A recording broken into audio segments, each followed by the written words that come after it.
This is, by the way, great write-up by New York Times. And I love that they're giving this update on Giuliani, but they're making very clear that this is once again a reminder of the massive class differences in healthcare access and affordability in America. They say that Mr. Giuliani's candid admission once again exposes that COVID-19 has become a disease of the haves and the have-nots. The treatment given to Mr. Trump's allies is raising alarms among medical ethicists as state officials and health system administrators grapple with gut-wrenching decisions about which patients get antibodies in a system that can only be described as rationing. The treatments, a monoclonal antibody developed by Eli Lilly and a cocktail of 2 monoclonal antibodies developed by Regeneron, won emergency use authorization from the FDA last month for outpatients with mild to moderate disease who are at high risk for progressing to severe disease or for being hospitalized. The treatment that President Trump got is certainly not available to all patients, and this has been confirmed by multiple doctors. So they make a big deal out of this, and Trump has talked about those medicines multiple times in press conferences since then about how awesome it is and how he feels stronger than ever, and now he's immune. And that has led, I believe, many Americans to believe that that stuff is waiting for them. So they don't need to take this super seriously. Maybe they wear a mask, but they still go to Thanksgiving or something.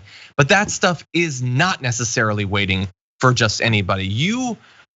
If you're watching this, I wish you all the best in the world. You're awesome, but you're not the president's lawyer, and they're not gonna send you to Walter Reed, and they're not gonna give you the monkey meds, and they're not gonna do any of that. Like, you're gonna be stuck like every regular person, just having to roll the dice and hope that you get through this thing.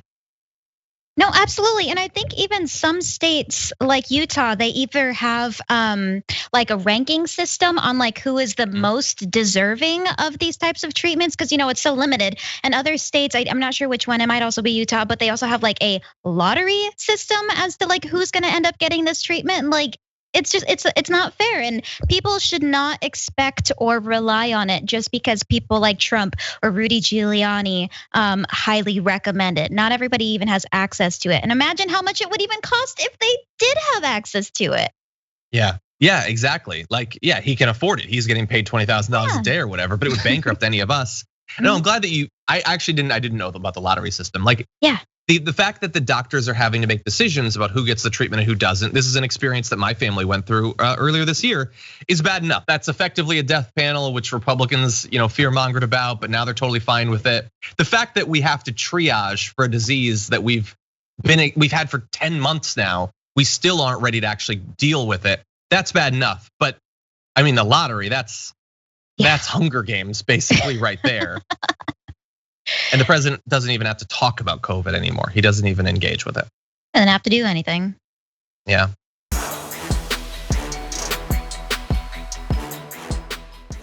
Check out the Damage Report podcast each day, wherever you get your podcasts, whether Pocket Casts or Stitcher or iTunes. You can join me as I give you the news and stories you want, with a range of co-hosts and interview guests jumping in on the fun each day.